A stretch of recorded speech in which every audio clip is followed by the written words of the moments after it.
Bismillahirrahmanirrahim. Hai, Assalamualaikum warahmatullahi wabarakatuh.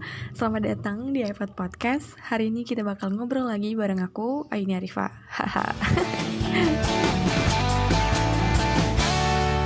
Alhamdulillah, akhirnya ketemu lagi bareng aku, Aini Arifah. Dan di episode kali ini, itu episode lanjutan dari episode yang kemarin. Sebenarnya aku nggak tahu juga ya, aku pengen aja gitu buat judul yang istilahnya kayak ada kaitannya sama episode yang sebelumnya gitu. Jadi kalau yang kemarin tuh pernah kita bahas sesuatu yang toxic people dan sebagainya itu, dan hari ini kita buat judul yang hampir mirip pernah dua, yaitu tentang galau. Belakangan tuh aku lagi suka ngeliat channel YouTube-nya Firsa Besari gitu loh. Dan kalau teman-teman tahu, di salah satu segmen di channel YouTube-nya Firsa Besari, ada satu segmen yang namanya Bukan Sudut Pandang. Mungkin ada teman-teman yang suka lihat juga, dan segmen itu termasuk segmen yang paling aku suka gitu. Dan entah aku pernah dengar beliau ngomong ini tuh di segmen itu atau di mana gitu ya. Pokoknya aku pernah dengar kalau Firsa Besari itu pernah bilang hal yang paling laku dijual di dunia ini adalah cinta dan kegalauan. Jadi mari kita coba untuk bahas hal-hal yang galau. Kira-kira kalau Aini Arifah yang bahas bakal laku gak? Oke. Kalau dengar kata galau, mungkin akan lebih banyak orang mikirnya itu tentang soal cinta, ya gak sih? Soal pasangan, pacar gitu.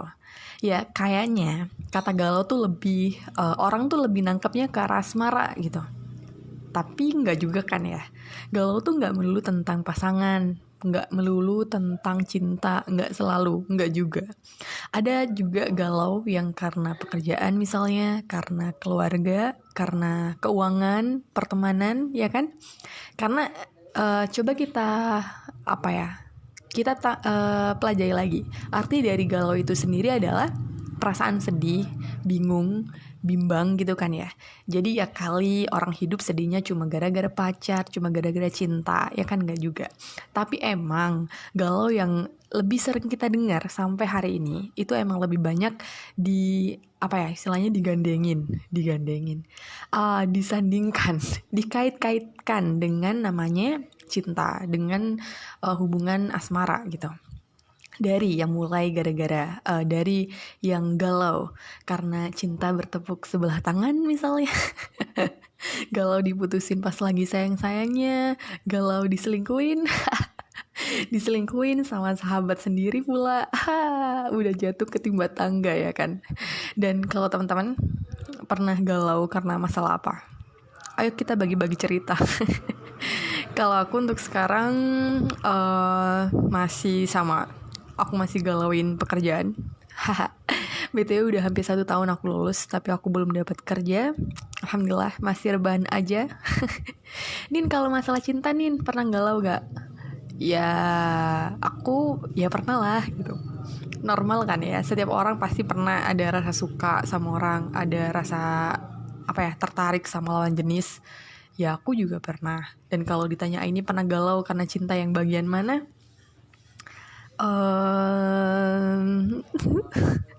Kalau aku pernah bahagia sama satu orang, terus rasa itu dipaksa hilang tiba-tiba, dan aku nggak mau ngerasain itu lagi. Wah. Tapi sekarang mungkin bisa dibilang aku udah sembuh dari galau yang karena cinta-cinta ini. Sembuh, alhamdulillah. Karena itu pilihan sih, dan aku mutusin buat gak mau lagi main-main sama namanya perasaan, gak mau main-main lagi sama namanya hati, karena aku lagi sibuk ngejar sesuatu yang lain, ngejar cintanya Allah sekarang. Wih, mantep gak tuh? Aku pengen belajar jadi keren, karena buat aku menjalin hubungan tanpa adanya tujuan yang benar, yang pasti itu bakal buang-buang waktu aku. Ya itu menurut aku ya. Gak apa-apa kalau teman-teman punya pendapat yang beda, gak apa-apa kalau ya pendapat kita berbeda, gak apa-apa gitu. Aku harus ngejar apa yang perlu aku kejar, dan ngelepas apa yang seharusnya aku lepas. Aku mulai mikir kayak gitu karena ya dasarnya dalam agama aku Islam sampai sekarang tidak ada pembenaran akan hubungan yang tanpa status sah ini, pacaran ya. Di dalam Islam yang dikenal hanya hubungan setelah akad, yaitu pernikahan. Ya aku ngejalanin hubungan pengennya bahagia gitu kan, tapi dengan melanggar peraturan yang dibuat oleh Sang Maha Pemberi bahagia, ya gimana aku bakal bahagia gitu kan. Kalian paham kan maksud aku. Jadi aku nggak nyalahin teman-teman yang pacaran gitu ya, nggak gitu. Aku yakin akan ada masanya teman-teman tahu apa yang terbaik buat kalian. Setiap orang punya waktunya sendiri-sendiri buat cari jalan hidup, buat tahu apa yang dia pengen. Dan buat aku keputusan ini adalah keputusan yang terbaik buat hidup aku. Jadi gitu ya. Dan ngomongin soal cinta bertepuk sebelah tangan yang udah kita sebutin tadi, galau diputusin pas lagi sayang-sayangnya dan teman-temannya tadi itu, bisa dibilang inti dari galau dalam perkara cinta itu, misal seperti si A, si B gitu ya, berakhir. Hubungan mereka berakhir gitu, putus. Nah, kesedihan akibat dari berakhirnya suatu hubungan tadi itu yang sering kita sebut galau. Ada nggak sih orang yang baru putus gitu ya dari pasangannya, dari pacarnya gitu, terus bilang enggak kok aku baik-baik aja gitu. Sekalipun putusnya baik-baik aja deh, ya sebenarnya ada nggak sih putus yang baik-baik aja tuh? Ya kalau baik-baik aja kenapa harus putus gitu loh. Kecuali kalau emang visi hidupnya emang udah berubah, seperti yang udah kita bahas sebelumnya, dia sadar gitu kalau pacaran itu emang tidak dibenarkan dalam Islam dan sebagainya, atau mungkin visi hidupnya udah beda. Sekarang dia nggak mau ngejar ya seperti itu, cinta tanpa status yang jelas kayak gitu. Mungkin pengennya oke, aku pengen punya hubungan tapi hubungan yang sah dengan cara menikah gitu.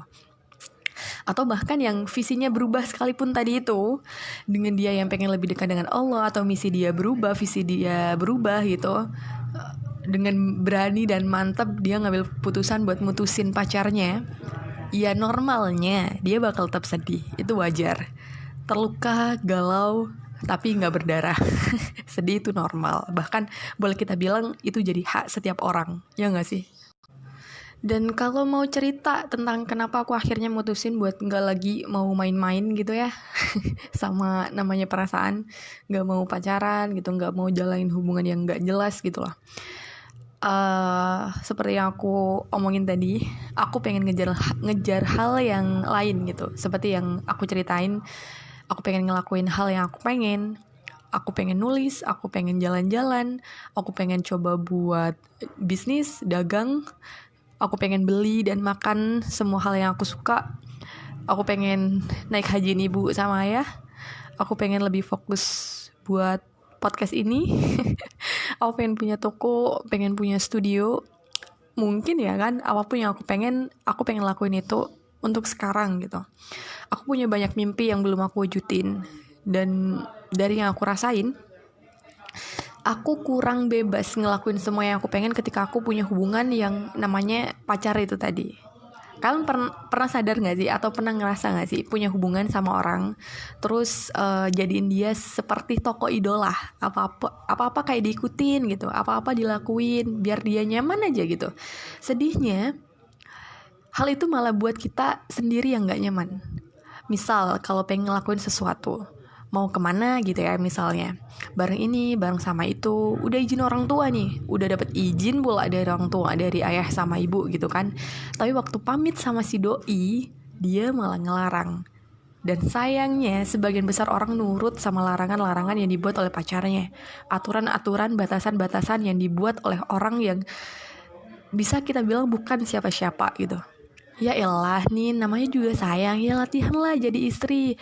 Ya gimana gitu. Hitungan pacar sama laki-laki yang udah jadi suami nantinya itu beda jauh. Even kita udah dapat sakit hati karena dalam hubungan pacaran misalnya ya, dan kita sama-sama dapat masalah gitu, kayak istilahnya tersakiti deh dalam hubungan pacaran dan pernikahan gitu. Kita sama-sama dapat luka gitu dalam dua hubungan ini. Tapi naudzubillah ya, semoga tidak. Ini contoh ya. Sekalipun kita dapat luka yang lebih banyak misalnya dalam suatu pernikahan, ketika kamu sabar, maka surga buat kamu gitu. Tapi ketika kita jadi pacar, ya Jangan mau bahas pahala gitu. Hubungannya aja udah dosa. Seberapa sabar kamu dalam hubungan suatu pacaran, ya hitungannya cuma sabar aja gitu, bukan sabar sebagai istri. Kan paham kan maksud aku? Jadi kayak gitu. Sebaliknya kalau udah jadi istri kan, ketika kamu bersabar, maka itu pahala besar buat kamu dan bisa jadi dapat kebaikan nantinya di akhirat gitu. Misal surga gitu kan, Masya Allah. Dan aku pikir kita semua punya pendapat yang sama tentang itu. Benar gak sih? Jangan dipikir pemikiran ini muncul secara sukarela ya. Jangan mikir bahwa keputusan ini adalah keputusan yang mudah buat aku. Enggak gitu. Aku juga baru sadar, aku baru bangun setelah beberapa kali dapat peringatan, dapat hidayah. Aku dapat luka tadi itu, pernah luka, pernah sakit juga. Dan menurut aku luka dan sakit yang pernah aku rasain itu kayak jadi pengingat gitu. Kalau hidup kita itu jauh lebih berharga. Kenapa harus dapat sakit yang sebenarnya kita bisa milih buat nggak dapat itu gitu loh. Dan jadi berharga atau enggaknya itu tergantung dengan pilihan kita. Kita mau pilih yang mana gitu. Kita yang tahu mana pilihan terbaik buat hidup kita. Jadi hayu mulai berani buat kasih keputusan buat diri sendiri, karena gak ada yang lebih hebat daripada itu. Karena balik lagi, kebahagiaan kita bukan tanggung jawab orang lain. Kalau kita pengen bahagia, ya itu pilihan kita. Kita lakuin apa yang bikin kita bahagia gitu. Aku pernah baca kutipan kayak gini, jadilah perempuan yang sederhana, yang tidak mudah ditaklukkan agar tidak mudah ditinggalkan. Lepaskan apa-apa yang hanya membuat hatimu merasa beban. Sungguh, kamu tidak pantas mengemis sebuah cinta dan perhatian. Perbaiki diri, yakinkan Allah, percaya seseorang yang ditakdirkan untukmu akan selamanya milikmu. Setiap manusia yang terlahir ke bumi, rezekinya, jodohnya, mautnya, sudah Allah tetapin. Iya kan? Tapi banyak aja manusia yang gak paham sama kalimat itu dan banyak khawatir, termasuk aku. Dan seperti yang teman-teman tahu, belakangan aku bisa dibilang sampai sekarang kayak Aini Arifah masih digalaukan sama masalah pekerjaan. Galau banget sampai kayak yang makan terus. Entah kenapa, kalau di luaran sana ada banyak orang yang banyak pikiran tuh malah susah makan, gak nafsu makan gitu kan. Dan Aini Arifah malah sebaliknya. Nafsu makan aku bakal baik-baik aja, atau bahkan bisa dibilang malah makin naik gitu ya nafsu makannya, malah cepet banget lapar, nyemil terus. Jadi kalau orang lain mungkin bakal kehilangan berat badannya ketika banyak pikiran, sedangkan aku, berat badan aku malah naik, nambah. Jadi aku gak bisa terlalu mikir deh kayaknya. Tapi aku pernah dengar gini juga. Saat kamu menyerah, kamu akan mulai mencari alasan. Dan saat kamu berpikir kamu dapat melakukan, kamu menemukan jalan. Ada saat dimana aku mikir buat nyerah aja, gak mau cari info loker lagi, malas ngirim lamaran dengan alasan toh nanti juga gak diterima lagi. Ya udah gini-gini aja, gak apa-apa gitu. Tapi aku sadar itu salah. Gak gini, gak boleh gini, seharusnya gini gitu. Dan aku mulai berpikir dan mutar otak lagi. Ya kalau emang aku gak bisa dapet kerja, ya kenapa gak aku buat sendiri pekerjaan itu. Aku mulai nemuin jalan kayak kenapa nggak aku dagang aja, mulai pelan-pelan buat jualan ini, jualan itu, ya sebisa aku gitu. Ya kalau rezeki nggak bakal kemana. Dan untuk sekarang, aku bakal terus yakinin diri aku kalau semuanya udah diatur sama Allah. Dan semuanya bakal baik-baik aja, pasti baik-baik aja. Dan karena aku adalah hamba dari Sang Maha segala-galanya. Dan kalau dipikir-pikir ya, kita itu butuh sedih gak sih? Kita itu butuh galau, iya gak sih? Dulu tuh aku benci sedih, aku gak suka galau. Ya siapa juga yang suka sedih gitu kan. Tapi sekarang aku berusaha kayak berdamai sama itu. Karena sekarang aku banyak belajar dari sedih. Mungkin sebagian orang juga seperti itu. Seperti saat aku sedih, aku lebih bisa merenungi hidup aku lebih dalam. Iya gak sih? Belajar lebih sabar lagi. Belajar banyak hal yang mungkin hanya aku dapetin ketika aku sedih. Saat sedih, doa aku lebih tulus, ibadah aku lebih khusyuk, lebih banyak ingat Allah. Dan apapun masalahnya, entah itu masalah aku atau masalah teman-teman di luar sana. Wah, suara motor. Wah, ngerusak momen nih. Ya, balik lagi. Apapun masalahnya, entah itu masalah aku atau masalah teman-teman di luar sana, bukankah itu keadaannya lebih baik? Karena saat aku senang, aku mungkin jadi orang yang berbeda. Bukan mendadak jadi orang yang buruk gitu ya, cuma lebih berpotensi jadi orang yang lalai. Berapa banyak orang yang tenggelam dalam kesenangan yang melalaikan. Ya tentunya aku pengennya tuh termasuk orang-orang yang senang dan gak lalai gitu kan. Tapi kita gak bisa dapat semua hal yang kita pengen. Dan aku pikir itu yang terbaik. Setidaknya sedikit dari yang aku tahu. Kalau ada dosa-dosa yang diluruhkan lewat kesedihan dan kegelisahan yang kita hadapin gitu.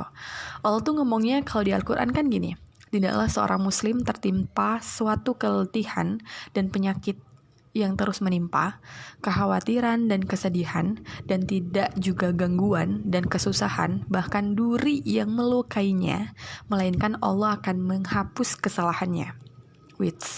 Mantap banget gak nih obrolan? Aku udah aku nggak ngeklaim aku yang paling benar gitu. Aku pun manusia biasa. Ya manusia mana yang nggak pengen hidupnya bahagia gitu. Ya aku juga pengen seneng terus gitu kan, bahagia terus gitu. Pasti semua orang juga pengennya gitu. Tapi penyesalan, ujian, masalah, galau tadi itu juga bagian dari manusia. Dan ya kita manusia gitu. Yang percaya dunia itu dipenuhi sama jutaan, bahkan ratusan juta atau miliaran manusia, dan semuanya dilengkapi dengan ujiannya masing-masing. Setiap orang punya ujiannya masing-masing, kegalauannya masing-masing. Kita semua sedang bertahan dan mencoba menyelesaikan masalah diri sendiri, mencoba menyelesaikan masalah masing-masing dari kita semua gitu. Jadi aku nggak perlu kayak merasa sendirian, ya nggak sih? Aku nggak perlu ngerasa sendirian. Aku nggak boleh mikir kalau cuma aku yang dikasih galau sama Allah. Aku nggak boleh mikir kalau cuma aku aja yang punya masalah, karena semua orang hidup seperti itu. Jadi apapun galaunya, waktu bakal ngejawab semuanya. Semuanya bakal berlalu pelan-pelan. Mungkin akan banyak ngasilin luka, goresan, berdarah. Tapi menurut aku itu bakal jadi pelajaran besar yang bakal buat kita jadi lebih kuat. Iya gak sih? Dan tugas kita adalah berjuang dan percaya bahwa suatu saat kita bisa berhasil seperti ratusan orang di luar sana yang telah membuktikan. Galau itu boleh, meratap jangan. Apapun masalahnya hari ini atau masalah di depan nanti, aku yakin teman-teman kuat. Aku kuat. Kita bisa ngelewatin semuanya. Tetap lakukan yang terbaik. Dan jangan lupa berdoa. Dan ya, kita emang bukan manusia yang sempurna, tapi kita bisa milih buat jadi manusia yang bukan pada umumnya. Terima kasih udah ngobrol lagi hari ini. Wassalamualaikum warahmatullahi wabarakatuh. Sehat-sehat semuanya.